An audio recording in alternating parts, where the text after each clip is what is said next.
श्री स्वामी समर्थ. नमस्कार, मी नंदिनी. माझ्या यूट्यूब चॅनलवर तुमचं खूप मनापासून स्वागत करत आहे. तुमच्या मनातील सर्व चांगल्या इच्छा स्वामी महाराज पूर्ण करो ही स्वामींच्या चरणी प्रार्थना करते. आजच्या व्हिडिओला सुरुवात करते. तत्पूर्वी तुम्ही जर चॅनलवर नवीन असाल तर चॅनलला सबस्क्राईब करा. त्याचबरोबर शेजारचं जे बेल आयकॉनचं बटन आहे ते प्रेस करा, जेणेकरून मी जेव्हा नवीन व्हिडिओ अपलोड करेन त्याचं नोटिफिकेशन तुम्हाला मिळेल आणि तुम्ही एकही व्हिडिओ मिस करणार नाही. तर चला करूया व्हिडिओला सुरुवात. तर उद्या आहे पितृपक्षातील दुसरा शनिवार. आपल्या हिंदू धर्मामध्ये बघा, प्रत्येक दिवस हा कोणत्या ना कोणत्या देवाला समर्पित केला जातो. तसाच शनिवार जो आहे तर तो शनिदेवांना आणि हनुमानांना समर्पित आहे. या दिवशी शनिदेवांची आणि मारुतीची उपासना केली जाते, सेवा केली जाते आणि त्याचबरोबर काही उपाय देखील केले जातात. तर आजच्या व्हिडिओमध्ये बघा, आपण पाहणार आहोत की उद्या शनिवार आहे, तर शनिवारच्या दिवशी अंघोळीच्या पाण्यात अशी कोणती वस्तू टाकायची आहे ज्यामुळे 7 पिढ्यांचा पितृदोष दूर होईल. त्याचबरोबर उद्योग, व्यवसाय, नोकरीत प्रगती होईल, म्हणजे तुमच्या ज्या काही अडचणी आहेत त्या दूर होतील. त्याचबरोबर शत्रुपीडा, शत्रुबाधा जर तुम्हाला असेल तर तीसुद्धा दूर होईल. त्याचबरोबर कोणाची नजरदोष असेल, कुणी कर्णीबाधा केलेली असेल तर अशा सर्व गोष्टी ज्या आहेत तर त्या दूर होतील. इतका हा प्रभावशाली उपाय मी तुमच्याशी आज शेअर करणार आहे. त्यामुळे व्हिडिओ हा कुठेही स्किप न करता शेवटपर्यंत नक्की बघा, जेणेकरून तुमच्यापर्यंत योग्य ती माहिती पोहोचली जाईल. तर बघा, शनी ग्रह हा जीवनावर, म्हणजे आपल्या जे जीवन आहे तर त्या जीवनावरती सकारात्मक आणि नकारात्मक असे दोन्ही प्रभाव टाकत असतो. जो नकारात्मक प्रभाव आहे तर तो घातक ठरू शकतो आणि त्यामुळे व्यक्तीच्या जीवनामध्ये भरपूर साऱ्या गोष्टी अशा घडतात ज्या घडायला नको आहे. आणि सकारात्मक प्रभाव हा असा असतो की शनिदेवांचा जर सकारात्मक प्रभाव त्या व्यक्तीवरती पडला तर तर त्या व्यक्तीच्या जीवनावरती कोणत्याही गोष्टींची अडचणी येत नाही, म्हणजे कसलेही संकट असू द्या ते त्या व्यक्तीवरती येत नाही. तर तुमच्या कुंडलीमध्ये शनी ग्रह हा जर कमकुवत असेल तर तुम्हाला तुमच्या कामामध्ये कधीही यश येत नाही. तुम्ही कितीही काम करत असले, कष्ट केले, मेहनत केली तरीसुद्धा तुम्हाला हवं ते यश तुम्हाला त्या कामामध्ये प्राप्त होत नाही. मग तो तुमचा एखादा व्यवसाय असेल किंवा मग नोकरी असेल किंवा मग तुम्ही भरपूर शिकलेले आहात किंवा तुम्ही जिथे नोकरी करत आहात तिथे तुमचं प्रमोशन होत नाही, तुम्हाला हवी तशी नोकरी प्राप्त होत नाही. अशा वेळी तुम्हाला तर पहा, आपल्या तोंडातून बऱ्याच वेळा असे शब्द निघतात की तुझ्या मागे शनी लागलेला आहे.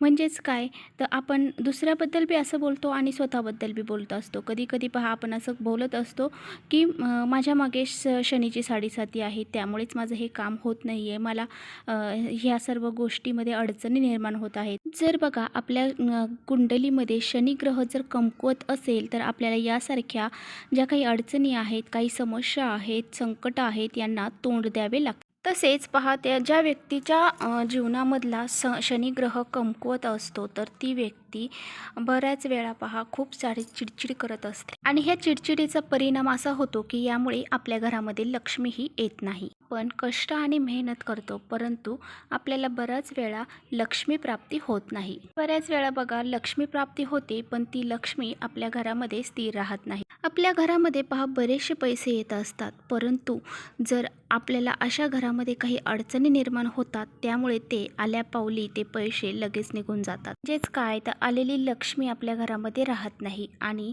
म्हणजेच काय, आपल्या घरामध्ये लक्ष्मी ही स्थिर राहत नाही आणि आलेली लक्ष्मी यामध्ये सुद्धा वाढ होत नाही. तर यासारख्या ज्या समस्या आहेत तर त्या शनिग्रह जर तुमच्या घरातल्या व्यक्तींना लागलेला असेल तर ह्या समस्या तुम्हाला बघायला मिळतील. तर बघा, शनिवारच्या दिवशी जर आपण आपल्या घरामध्ये शनिदेवांचे त्याचबरोबर मारुतीचे काही उपाय जर आपल्या घरामध्ये केले तर त्याचा आपल्याला नक्कीच फायदा होतो असं म्हटलं जातं.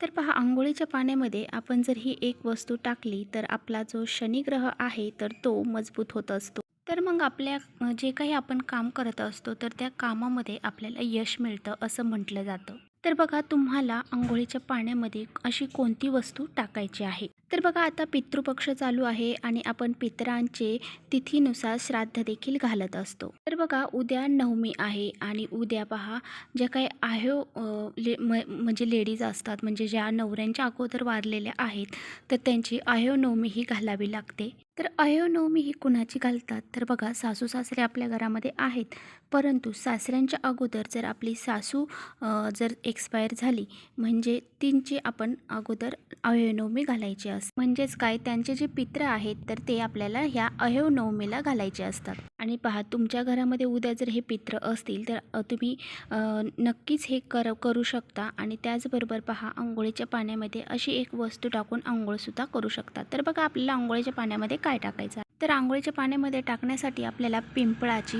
पानं आणायची आहेत. तुम्ही 1 पान आणा किंवा मग 5 पानं आणा. तांब्या भरून घ्यायचा आहे आणि त्या तांब्यामध्ये ही पानं जी आहेत तर ती तुम्हाला 5 मिनिटं ठेवायची आहेत. किंवा मग तुम्ही आज रात्रीच हे पानं आणून ठेवू शकता आणि ते रात्री तुम्ही तांब्यामध्ये हे पानं टाकून ठेवू शकता.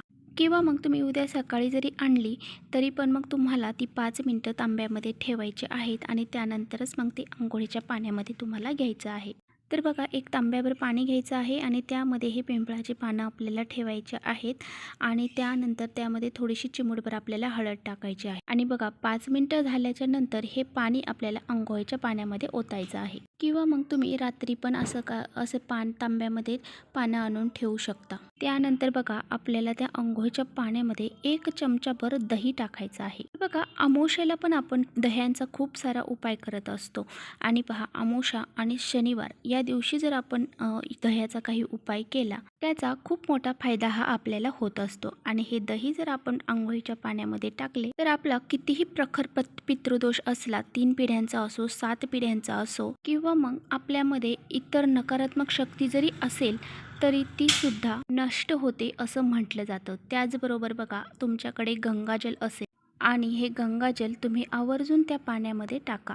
तर पहा, ह्या पितृपक्षामध्ये एखाद्या नदीवर जाऊन आंघोळ करण्याला खूप सारं महत्त्व आहे. आणि पहा, एखाद्या गंगेमध्ये जर पितृपक्षामध्ये आपण एकदा जरी स्नान गंगेवर जाऊन केलं तर नदीवर जाऊन केलं तर पहा, त्याचा आपल्या जे काही पितृदोष आहे तो नष्ट होत असतो आणि पितरांचे आपल्याला आशीर्वाद लागत असतात असं म्हटलं जातं.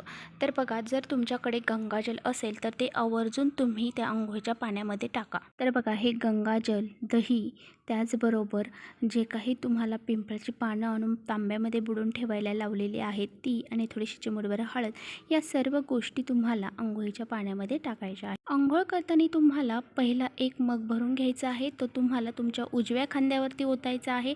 आणि त्यानंतर दुसरा मग भरून घ्यायचा आहे, तो तुमच्या डाव्या खांद्यावरती ओतायचा आहे. त्यानंतर तिसरा मग भरून घ्यायचा आहे, तो तुमच्या डोक्यावरून ओतायचा आहे. आणि बघा, हे अंघोळ करताना तुम्हाला श्रीराम जय राम जय जय राम, श्रीराम जय राम जय जय राम अशा ह्या मंत्राचा जप करतच अंघोळ करायची आहे. आणि यानंतर परत एकदा स्वच्छ पाणी घ्यायचं आहे आणि त्या स्वच्छ पाण्याने परत एकदा तुम्हाला अंघोळ करायची आहे. अशीही तुम्हाला अंघोळीच्या पाण्यामध्ये वस्तू टाकून तुम्हाला उद्याच्या दिवशी अंघोळ करायची आहे. त्यामुळे पहा, तुमचा 7 पिढ्यांचा जो पितृदोष आहे तर तो नष्ट होईल.